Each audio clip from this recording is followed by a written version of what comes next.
What is up, guys? Welcome back to another episode of the Fantasy Fellow Show. My name's Kyle. Tonight, August 17th, we got football on tonight. We have the Cleveland Browns and the Philadelphia Eagles. And then tonight, we're just going to be doing our hangout here for about an hour. We'll go live for about an hour here. Basically, I'm just going to open it up to questions. Whatever you guys need, hit me up. Otherwise, I'll kind of just read some news. We'll go over some rankings and things like that. And then I'm going to show you guys what I got planned for kind of the rest of the summer here. I do want to pull up. I did put a schedule on the fantasyfellowship.com. This is going to be my schedule, I think, for the regular season. Basically, I'm going to put up a Monday waiver wire video. Tuesday night, we'll do our waiver wire live show, get you guys your waiver wire news that you need. Wednesday night, we're going to do our start sit live. Come with your questions on Wednesday during the regular season. I'll do a mini session Thursday night live on Thursday. And then I don't know if I'm going to do any Fridays. That might be a pop-up live thing. Saturday morning, I'm going to do the player prop show. And then Sunday morning, I'm going to try and do as many as I can. Sunday morning live, 10 a.m. We'll do your questions and your things like that. But either way, thanks for hanging out, guys. We got Harris in the chat. We got Aiden in the chat as well. Hope you guys are doing well. Fire away any questions you guys got. This one's just kind of like an open ask me anything. I did start to get all my regular season tabs available here. So I'm going to start firing up the start sit charts for week one. I did put the week one spreads up already. So this one's filtered by team total. The Chiefs are projected to score the most points. The Ravens, the Seahawks, the Chargers, and the Vikings are your top five scoring offenses for week one. Fantasy defenses, though, for week one. If you guys need fantasy defenses for week one, these teams are projected to score the fewest amount of points. So Commanders, Baltimore, San Francisco, the Saints, and the Vikings defense are all in there for you guys. But let's go ahead and take a peek here at some of these questions. We got a bunch of guys with us. We got Justin hanging out. Good evening to you. We got drafts, man. Hopefully, I don't have any drafts until Labor Day weekend, so I'm okay for now. But I just want to make sure I get you guys a video out that helps you guys. What is your opinion on Perine as of right now? So Samaje Perine, let's go look at the Broncos schedule. Now, we're gonna see Javonte Williams this weekend, which I think is nice. I don't expect him to look super great. I don't expect him to get the ball a ton either. But I do think Perine will be the guy early in the season that gets the most touches. Week one, they're going to get Las Vegas, the Commanders, Miami, Chicago. That gets them into October. I think from what I've read about these ACL, MCL injuries, is it's going to take these guys, more than a full year since their injury happened. I think Javonte's happened in October. I don't expect Javonte Williams to be quite feeling himself until after the bye week. So the way that I view Samaje Perine is the first 8 games of the year, like Samaje Perine's probably a low-end RB2. It doesn't really matter what format either, because he's going to get the touches. He's going to probably be a decent chance at a touchdown every week. And I know he's a really solid pass protector and catcher. So I like Samaje Perine. He fits the mold of a low-end RB2 the first 8 games. He's probably a guy that you can get on your bench too. So he's a really good stash. And I mean, what if Javonte Williams just isn't himself all year? You also have that, in play as well. But if you want to draft Samaje Perine, he's a great candidate for guys like Alvin Kamara. He's going to be gone for 3 weeks. You could legit start Samaje Perine the first 3 games against the Raiders, the Commanders, and the Dolphins. Also, Breece Hall is another one that could fit, as well as Javonte Williams. If you want to take both backs, I think that's not a bad idea. So I like Perine. I'm not sure about his value, down here towards the fantasy playoffs, but the Chargers' run defense is not great. Houston's defense not great. The Lions' defense not great. Patriots are a tougher one, but I do like the defensive matchups for the Broncos running backs down the stretch. So I do think Perine has value, and that's a really good question there, Harris. I like Perine because right now Javonte Williams is kind of moving up in ADP right now. I still think Sean Payton's always been a 2-back guy, going back to like Mark Ingram and Alvin Kamara season. So I think Perine does have a spot in fantasy football teams this year. What's the news on Jonathan Taylor? Not good. He left for personal reasons. I don't know if there was any news blurbs today that I saw that changed anything for me. So essentially, if you're drafting this weekend, guys, I don't think I can recommend taking Jonathan Taylor. Take the running backs around him instead. I think I feel better about those guys. And even if Jonathan Taylor, shows up week one, if he gets any kind of nick or hamstring pull or something, I think we're just going to be in for a long season with Jonathan Taylor. I know he's in a contract year. He needs that money for next year. I don't have any good feeling on Jonathan Taylor. And I think for where he's being drafted right now, I'm taking the other players ahead of him. I think these guys all feel a little bit better. Specifically, Pollard, Bijan, Chubb, Barkley. Land on those four. I think you're going to have a better season if you just grab one of those guys that we feel good about. Ron, thanks for hanging out. Have a current trade proposal. I need to know which side wins. Olave and Dotson for Amon-Ra and Addison. Dynasty full PPR. Oh wow.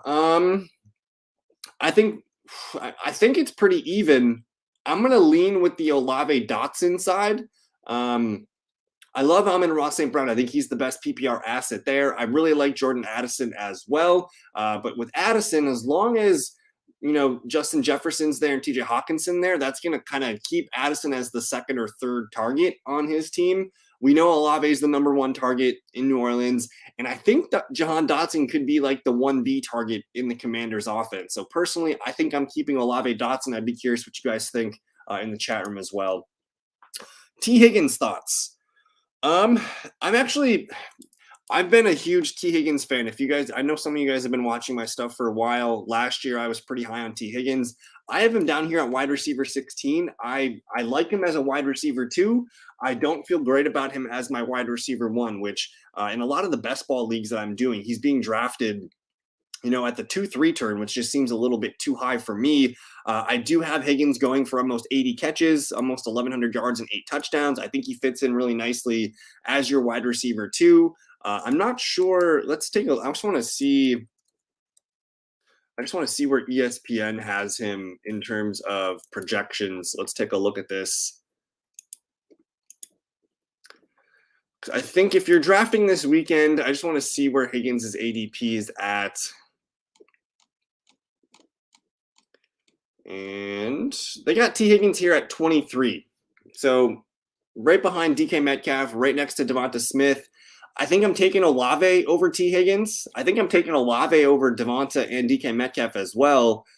So he's in this group at the 2-3 turn, and they even have him projected pretty much the same as I do, about 80 receptions, almost 1,100 yards and 7 touchdowns. So I view T. Higgins as a solid wide receiver 2.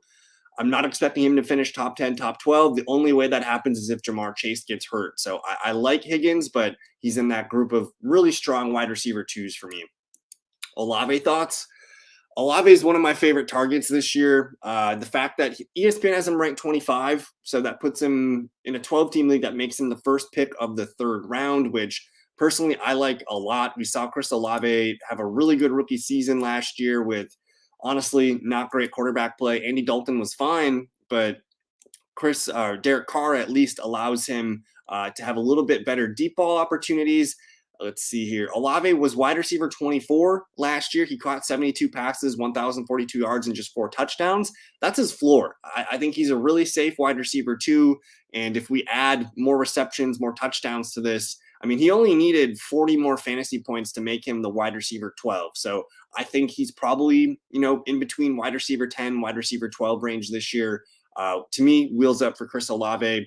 And Saints training camp, man, it's been pretty much in a Chris Olave drumbeat that he has been the best player on offense all summer. So we love Chris Olave. I think I have Olave. I have him as wide receiver 12. So I'm taking him over DK, over Devonta, Higgins, and Keenan Allen there.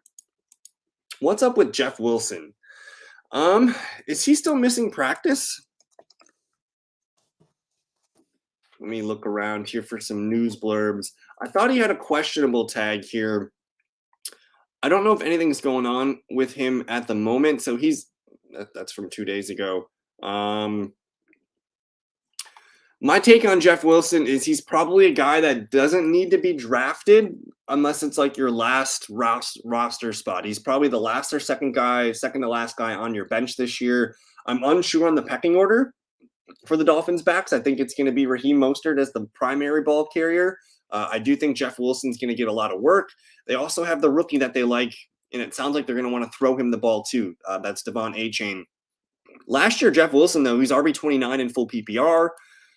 He's going to be a frustrating start every week, but I know he's a good running back.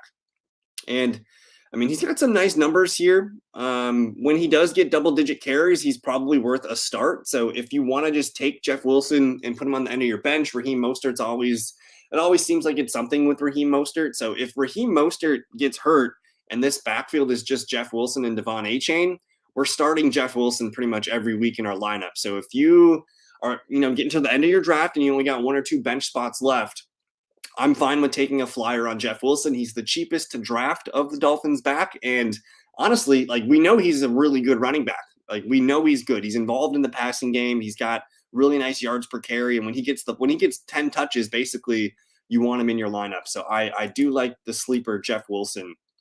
And that's a great question there, Harris. How do you navigate the Dolphins backfield? Let's go. I just want to see where ESPN's got these guys. So I'm assuming none of them are top 24 running backs. Let's see where the first one pops up. So none of them inside the top 30. None of them in. Okay, so actually Jeff Wilson's the highest ranked running back for the Dolphins on ESPN. They have him going for about 160 points this year. That's almost 9 points per game. They have him running for about 160 carries, 700 yards, and 6 touchdowns. Let's see where Raheem's just a few behind him. They actually have Jeff Wilson beating him in carries and yards. And then I'm not sure where Achane is. Let's see. Achane's not even in the top 50. So Devon Achane's actually the easiest one to acquire if you're drafting on ESPN. I think it's going to be annoying to own the Dolphins backs, especially at the beginning of the year. There probably is going to be an injury or some clarity at some point. So if you get to the point of your draft, say it's round 12, 13, 14, something like that, and if you see Raheem or Jeff Wilson available, I'm fine with collecting one of them and seeing what happens. And basically, you just need to be patient with the Dolphins backfield. I think it's going to be pretty annoying for the most part, because what if they do all stay healthy? That's going to make, to me, I think Raheem Mostert is the guy that they want to stay healthy. He's the guy they want to give the most touches to. We've seen Raheem Mostert be really electric with not a lot of touches before. So both Raheem and Jeff Wilson got paid this summer too. So I think those two are probably the ones that I'm looking at drafting. Personally, I don't think Devon Achane is a guy that they're going to want to give the ball a ton to. I think he's a smaller back. He's a speedster. He's a guy that they want to get out, in space with the ball. So I think Achane might be their best receiving back option. But as long as Mostert or Jeff Wilson are healthy, that's going to be their primary ball carrier. So I'm leaning towards Mostert. I'm leaning towards Jeff Wilson. But honestly, all three of them have room to be on the bench. Any news on James Cook? I don't think so. James Cook is just the dude's just humming away right now. He is rising up boards right now. Let's see where James Cook is on ESPN's rankings. So they got him at RB24. They have him going for about 172 carries, about 768 yards, and 5 touchdowns. And they do have him at 44 receptions, 342 yards, and 2 receiving touchdowns. So 193 fantasy points he's projected for in a full PPR setting. I think that's going to be about 12 points per game. I'm not sure where he's ranked. I think he's probably ranked in the 60s for them, which is in the middle of the 6th round in a 12-man league, probably the 7th round of a 10-team league. I really like James Cook. He's been a guy that I've been high on all summer. When I've been doing my best ball drafts, I was drafting him in the 8th round back in May and June, and now he's entering the 6th round. So he's probably the hottest name to hit right now in a draft. If you're drafting this weekend, I know the Buffalo Bills are playing the Steelers this weekend, and it sure sounds like we're going to see some starters. It sounded like we're going to see maybe a quarter to a quarter and a half of the Bills starters. And then Mike Tomlin did say we're going to see the Steelers for a little bit more. I think we only saw the starters for the Steelers for about one drive. But we're going to see the starters. I think with James Cook this weekend, we're watching for third downs, which I expect to be James Cook. We're watching for short yardage, which might be Latavius Murray. And if they do get the ball in the red zone, I expect it to be James Cook, but as they get closer to the goal line, I'm watching for first and goal situations. If James Cook's in there and it's like 1st and 8, on the goal line, first and goal from the 8, and they keep him in there the whole time, that is amazing news, because everyone's projecting Latavius Murray or Damian Harris to be the goal line back. But man, if they leave James Cook inside the 5, that's going to be all I need to see to move him up even higher. So I I have him as my RB23, I believe.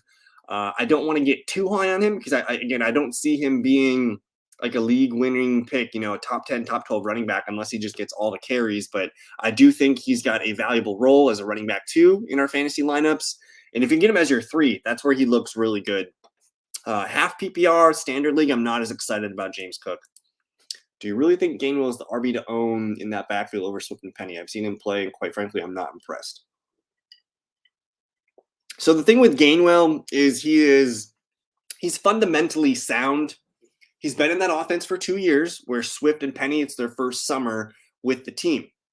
So I think for pass blocking duties, that's where Gainwell shines. We've also seen last year, actually, in the fantasy playoffs, or actually the real NFL playoffs, that's where Kenneth Gainwell kind of emerged. He was RB53 last year. He actually had a better rookie season than he did last year because Miles Sanders had a good year. But Gainwell in the real playoffs, I mean, he had 12 carries against the Giants, 14 against the 49ers, 7 for 21 in the Super Bowl, but he did catch 4 passes for 20 yards.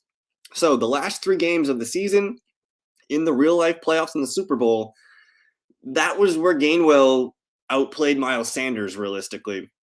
And maybe this is kind of his numbers this season, anywhere from 7 to 12 carries, anywhere from 2 to 4 receptions. I think long-term, Gainwell's probably the guy that I want on my team for the whole season because we don't really – the knock on Rashad Penny, he doesn't stay healthy. DeAndre Swift has only played, I think, 13 games in every year of his career as well. So I think by – just operations of last man standing, it's probably going to be Gainwell that maybe by week 7 or 8 is the guy that you want on your fantasy roster. Week 1, I think it's going to be super annoying to own these backs. I think on first and second down, you're going to see Rashad Penny out there. I think in obvious passing situations, you're going to see DeAndre Swift out there. From what I've read, they really like Kenneth Gainwell in 2-minute offense and 4-minute offense situations, which is at the end of the first half, end of the second half, end of the game situation. So I think they're compartmentalizing the entire backfield. You also have Boston Scott there to vulture a touchdown every now and then and run some 4th and shorts. So it's going to be frustrating. Let's see where DeAndre Swift's being drafted. DeAndre Swift, RB31, which is decent price. That's actually kind of close to where I have DeAndre Swift in my numbers. I have Swift at, let's see, I've got Swift at RB37. I have Gainwell RB40, and I have Penny RB50. So in theory, none of them are going to be home run hits week 1. It's going to take injuries and some other, things to emerge for these guys. But DeAndre Swift, if you like DeAndre Swift, I'm fine with putting him on my bench and seeing what happens. I don't think you can realistically start him week 1. I think that would be a mistake. We need to see what it looks like before we can actually trust it in our lineups. But I think there's room for Swift on your bench. He just costs. I'm not taking him over J.K. Dobbins, Dillon, Robinson, Gibson. That's my problem with Swift is I like guys with more clear situations. I mean, I'd rather even have Samaje Perine over DeAndre Swift at this point. Penny's here. That's a little bit better ADP to swallow. But again, if he's only playing 5 or 6 games, that gets frustrating. But maybe the Eagles find a way to keep him on the field more. And then Kenneth Gainwell, they did crank him up a lot in their numbers here. He's down here at RB43. Basically, just put him on your bench and just be patient with him. I think we're going to get clarity on the Eagles' backfield at some point. Again, you got to be patient. But yeah, the Eagles' backfield's a tough one because we know there's fantasy points there. We know there's fantasy points. If I look and see, I mean, Miles Sanders last year was RB15, 260 carries, over 1,200 yards, 11 touchdowns, 20 receptions, 78 yards. I just think that's going to be split between 3 and 4 different backs. I think it's going to be pretty annoying for everybody. What's your opinion on Elliott? My dad thinks he could be a value. I'm not super excited about Zeke. In a standard league, maybe, because I think he's going to get the goal line opportunities. Essentially, I'm thinking of Ezekiel Elliott as Damien Harris last year. These are the numbers with Ramondre and Damien Harris, who didn't play a lot of games, but both backs got touches. Damien Harris had 106 carries, and he was banged up throughout the year. Ramondre Stevenson was just kind of their only guy that they had, so they gave him a ton of touches, but Damien Harris, 106 carries, 3 touchdowns, 17 receptions. Go back the year before, They gave Damian Harris 202 carries. They gave Ramondre 133. So maybe this is the more realistic expectation where you're going to see Zeke get 8 to 10 carries per game. He's got a chance at, 5, 6, 7 touchdowns. Personally, I'm not taking him in anything except a standard league because I expect Ramondre Stevenson to be the pass catcher. But if you play in a touchdown league, which, no receptions for or no points per reception, that's where Zeke can be of use. And again, not too long ago, I mean, these guys ran for 24 rushing touchdowns 2 years ago. They only ran for 10 last year. So as long as they get that number up, there is value for Zeke. But there's probably better backs to take. Even if Ramondre Stevenson goes down, I don't know if they're going to feature Ezekiel Elliott. So to me, I think you're praying for 6, 7 touchdowns, but it's going to be hard to start him and know when he's going to score those touchdowns. Thoughts on Waddle? He going down in my rankings. Waddle's got the little injury right now. I actually think Waddle is going to close the gap between him and Tyreek Hill this year. Tyreek Hill's another year older. Jalen Waddle, we know he's really, really good. Let's see. Tyreek's at wide receiver 4, and Mike Clay here is projecting targets to decrease, receptions to decrease, yards to decrease, touchdowns to stay about the same for Tyreek Hill. So if those numbers are coming down for Tyreek, those numbers got to be going up for Jalen Waddle, and Mike Clay does have them going up. He's got them going up in targets, receptions, yards are down, touchdowns about the same. I think Waddle is a really good pick. They have him ranked as wide receiver 11. I think I'm taking Chris Olave over him, but he does belong in this tier where, you get in the second round and you need a wide receiver 2. I think you're looking at this list here. I would probably rank them as Olave, Waddle, Devonta, DK, Higgins, something like that. Either way, I think there's room for these guys all to be on your roster as your wide receiver 2. How valuable do you think Josh Downs is in Dynasty? Hard to get a feel for him with Amon-Ra or with Anthony Richardson as his QB and all these young weapons on the same team. Okay. So I would say right now the value is very minimal. You probably got him in the late third or fourth round of your Dynasty draft. Now, what we need is, and they went out and signed Isaiah McKenzie. I don't know if you watched the Colts preseason game here, but Isaiah McKenzie was the team's number 3 receiver. It goes Pittman, Pierce, and McKenzie. Downs is not a starter at the moment right now, so his value is probably the lowest it's going to be for this season. Now, if Michael Pittman Jr. doesn't come back to the team next year, if someone gets hurt this year, I don't know the contract situation for Isaiah McKenzie, but if we're looking around and here's the depth chart here, they have Pittman, Pierce, McKenzie, Downs, but after that, they have a bunch of junk at receiver. So he's the clear number 4 here. I think Downs is a guy that's going to probably get more work as the season develops. And the thing with Anthony Richardson is a lot of people are going to say he can't throw the ball. I'm willing to believe that he can learn to throw the ball in the NFL and actually be a productive player. So I don't think the outlook's very great for Josh Downs his rookie year. I'm not drafting him in redraft. He's going to be a waiver wire guy, if anything.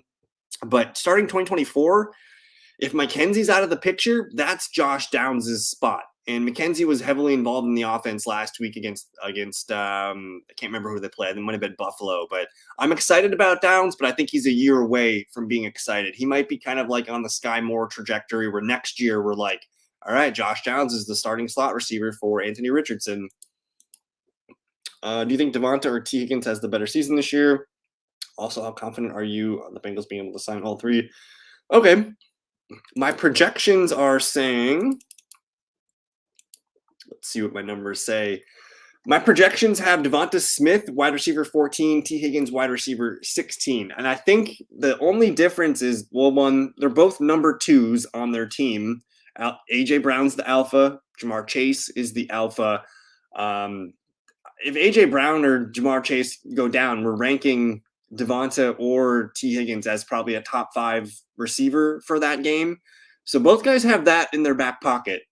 Now, last year that did happen for T. Higgins, and he did play pretty well. But the thing with T. Higgins is he kind of tends to get banged up a lot. He always seems to have some kind of nagging injury. So I docked him a little bit for that. I think I made him miss an extra game.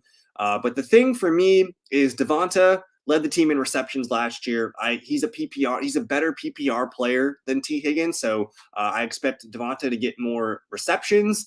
Yards and touchdowns could be very similar, but I mean, I have almost 10 more receptions for Devonta Smith, so I'm leaning Devonta being the guy.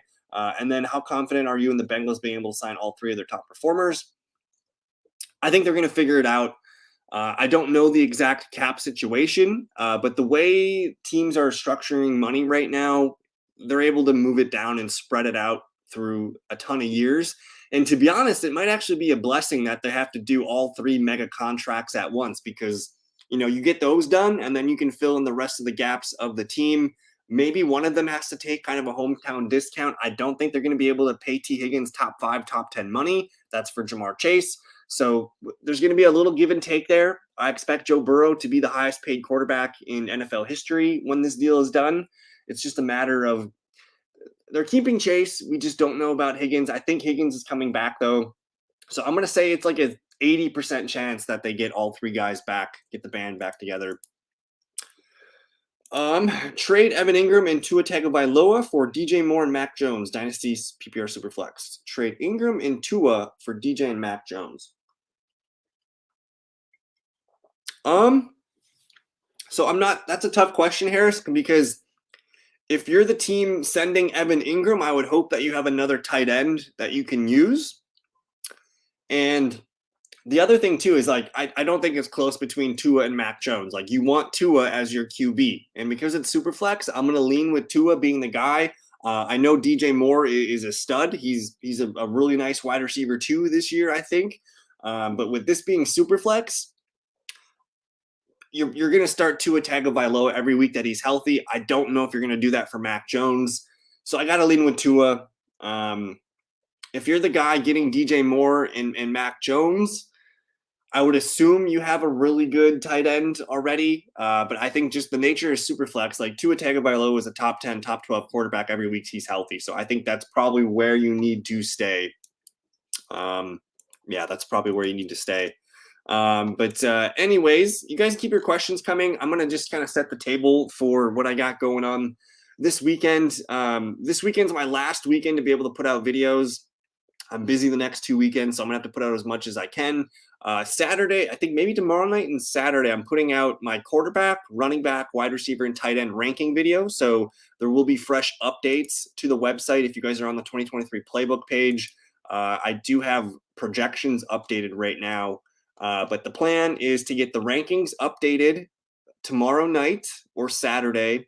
And then I do plan on getting the projections updated again by next Wednesday. So we do have updates for you guys this weekend for the rankings and next week for the projections. I have Lamar Jackson and Mark Andrews.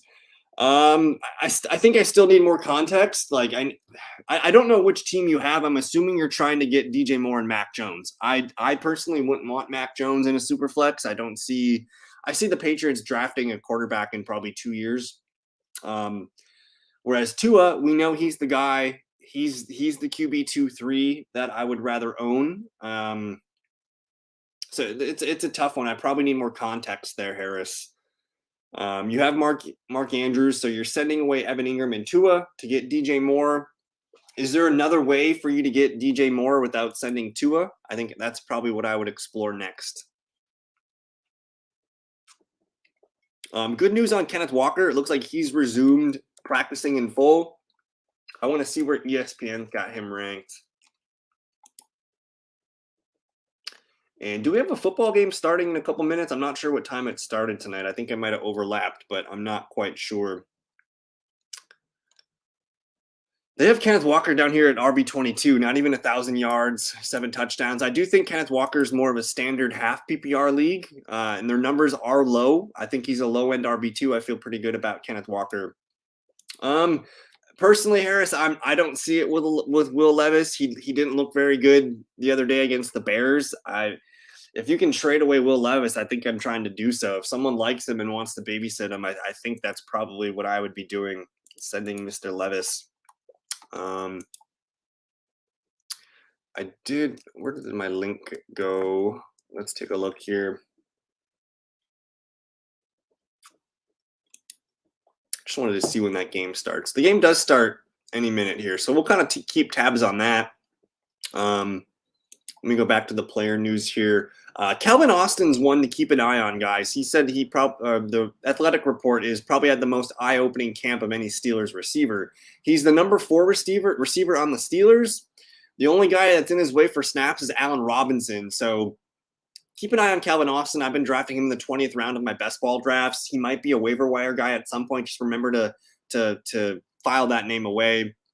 And here's the other one, guys, that I personally, it's music to my ears. I have a ton of George Pickens shares in best ball this year. The report is he has transformed into a more polished receiver with an expanded route tree, which would be fantastic. We know he's kind of like a deep ball, kind of a contested catch guy, but if they got him running more short and intermediate routes, look out. I think the Steelers are going to be one of the biggest surprise offenses this year. Just year 2, Kenny Pickett, year 2, George Pickens. You got 2 good running backs. You got Deontay, Pat Freiermuth. There's a lot to like here. So personally, I really like George Pickens. I just want to see where he's being drafted right now. And keep in mind, he was a top 40 wide receiver last year. And let's see where he's being drafted now. Wide receiver 35, which I think he can beat that. He could be a top 30 guy if he catches touchdowns. So Pickens is on the list for sure.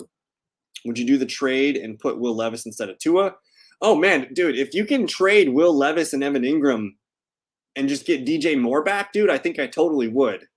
Honestly, Harris, if you can see if the guy wants Ingram, Levis, and then do you have another receiver you could throw back at him? I think that's probably what I would try and do. Keep Tua at all costs. But if you can get rid of Levis, that's probably what I'm going to do. Let's see what else we can find here. I mean, Will Levis is dealing with a lower body injury himself. Backup tight end here for the Rams being a bright spot. I'm so hesitant on Kendre Miller. Harris, I would say go to the guy and say, what does it take to get DJ Moore? I have Evan Ingram, Jakobi Meyers, and Will Levis. Do you want these 3 guys?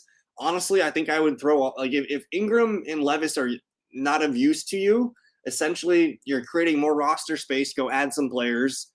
So I would basically just go ask the guy, what do I need? What do you need to get DJ Moore? But Kendre Miller, man, he hurt his knee in the game the other day. He returned to practice today, which was surprising. And he looked good in practice. They have a game this weekend against the Chargers. I still am not out on Kendre Miller. He might be a guy I put on my bench. I still think he might look better than Jamal Williams. In terms of excitement, Miller is exciting. I know Alvin Kamara is the guy I want in the Saints backfield, but I'm still open to taking a stab at Kendre Miller because we know the first 3 games, Kamara's not there. Kendre Miller gets 3 games to show what he can do, and who knows, if he hits, we might have something there. So I do like Kendre Miller. Here's the Javonte Williams news, 10 to 12 snaps, maybe 4 to 5 touches. We'll see what he can do. I'm in Dynasty. Would you not want Gallup? Clicks on the same roster. That doesn't bother me because I doubt you're not gonna start both guys. Probably, I would assume you have good receivers. So holding on to both is fine. If you could trade, if you want to trade Gallup instead of Jakobi Meyers, maybe that makes a little bit more sense. I would probably try doing that. Interesting note here because I do think there's value in the Cowboys RB2 spot. Malik Davis potentially being cut off this team would be new. It would be a surprise to me. We're going to see CJ Stroud this weekend. Let's see what else. The Joe Mixon news was weird. He was found not guilty of aggravated menacing charges. I don't know if the NFL is going to discipline him. He has, had multiple incidents involving women before, so we'll see. I think for now, I still value Joe Mixon as a solid running back too. Here's the Josh Allen playing about 1.5 blurb here. And then Amon-Ra St. Brown is expected to miss a few days of practice with an ankle injury. Same thing happened to Garrett Wilson a week or so ago. I'm not nervous about this. If you can get Amon-Ra a discount, I think I'm totally cool with that. I do want to take a peek here and see if this game has started. It's starting on NFL Network. And yeah, keep firing your questions away, guys. I mentioned I'm gonna be updating all of my rankings on my website right now. We're looking at my projections right now. I think My QB projections, I got Jalen Hurts, Josh Allen, Pat Mahomes. I do think Lamar Jackson is pretty close behind, but so is Justin Herbert, so is Joe Burrow, Justin Fields, and Trevor Lawrence. I think this group here, Lamar, Herbert, and Burrow, is probably my favorite pocket to draft from. Lawrence and Fields are both really close as well. I think if you go to your draft day and leave with one of the quarterbacks I have highlighted, you're probably feeling pretty good. Otherwise, again, I like waiting for Geno, Jones, Richardson, Dak, Tua, Cousins, Goff. That's a great tier to take two from. So if you're drafting this weekend, you kind of got two options. If you can, grab Lamar, Herbert, Burrow, Fields, if you can land it, do so. But otherwise, I have no problem waiting for two of these guys and taking two stabs at the position. My running back numbers, I have Jahmyr Gibbs too high. He needs to be lowered. I kind of want to get him down behind Aaron Jones, so I'm probably going to do that. But I've been saying the last week or so, you want one of the top 6 running backs. If you get the availability of these guys in the first or second round, please take one of them because everything after that has question marks. I don't have question marks on the top 6 guys here. I do think if you're drafting this weekend, don't be shy to take Josh Jacobs. He's at the cheapest he's going to be for drafts. If you draft Josh Jacobs, just draft another player that you think could replace him. If you draft Josh Jacobs and Aaron Jones, get Samaje Perine, get David Montgomery, get someone that you can start just in case Josh Jacobs doesn't show up week 1. I do think you can find a way to make it work with Jacobs because we know that when he plays, he's really freaking good. So I wouldn't be too scared to draft Josh Jacobs this weekend. I'm completely out on Jonathan Taylor because I know he's got injuries in the trade and it seems like a bad situation in general, but I do think I'm interested in Josh Jacobs. I'm interested in Aaron Jones, Dameon Pierce, Etienne, Ramondre still. Nervous about James Conner. J.K. Dobbins I'm fine with. Najee Harris. I do like Montgomery. I'm coming around to Breece Hall, guys. Like, he looked good today in the camp highlights. He looks fresh. I want to see him in a preseason game yet, so we'll see there. James Cook, Ken Walker. I'm pretty low on Madison, but I do think I really like this group of running backs from about 25 to 30, starting with Gainwell, McKinnon, Warren, Swift, Cook, Mostert, Perine, Dillon, Robinson, Herbert, Pacheco, Javonte, Gibson, Kamara, Rashad White, and Alexander Madison. There's a lot to like in this group.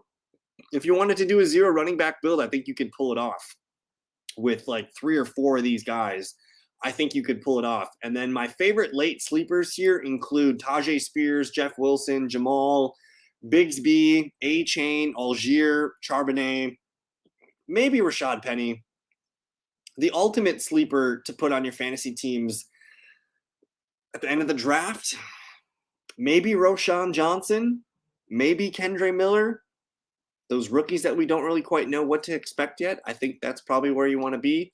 I'm all for drafting running backs early. It looks like we're finally starting to get some plays here in the Cleveland Eagles game. So I'm probably going to get out of here in a little bit, guys. We've gone a good 40 minutes almost here. We don't have too many questions rolling in. So if you don't mind, I'm going to probably put out a quarterback rankings video tomorrow night. I'm going to be cranking out running backs, receivers, and tight ends. I might do a pop-up live stream this weekend as well. So come hang out for that if you guys can find it. Otherwise, leave a comment. Let me know if you guys have any questions on your drafts this weekend. I'd love to help. Would you trade Will Levis for Dynasty? I don't see it with Will Levis. I think if I have Will Levis, I'm trying to get, especially in a super flex, I'm trying to get a second or third round pick back at least for Will Levis. Is that McBride or Dwayne McBride? I still like Trey McBride. I'm unsure on. I'm really unsure on if Zach Ertz is going to be ready to play week 1. So I think we need that clarity. If you want to draft Trey McBride, I would say just draft Jake Ferguson or Luke Musgrave instead. We're probably going to leave the Cardinals tight ends on the waiver wire. But again, tight end for Dynasty trade Will Levis. If you can get Trey McBride for Will Levis, I'm cool with that.